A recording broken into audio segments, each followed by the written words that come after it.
Welkom by hierdie tutoriaal oor parameters in gestoorde prosedures.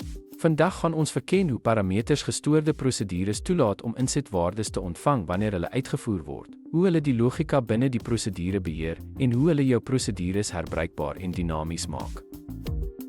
Parameters word verklaar deur die simbool gevolg deur 'n naam te gebruik wat sal server help om hulle binne 'n gestoorde prosedure te identifiseer.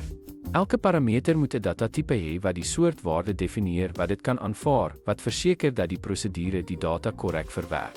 Parameters maak gestoorde prosedures herbruikbaar en dinamies en laat toe dat verskillende resultate teruggestuur word na gelang van die invoer wat verskaf word. Byvoorbeeld, 'n parameter kan verklaar word as studentname varchar 50, wat aandui dat dit 'n tekswaarde van tot 50 karakters sal aanvaar.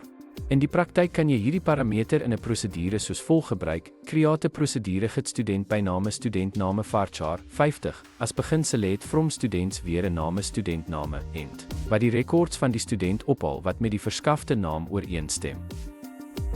Kortom, om parameters in gestoorde prosedures te verklaar, stel hulle in staat om met veranderlike insette te werk, wat jou navrae meer buigsaam, doeltreffend en veelsidig maak. Deur parameters te gebruik, kan jy prosedures skep wat verskillende insette hanteer en elke keer dinamiese resultate lewer.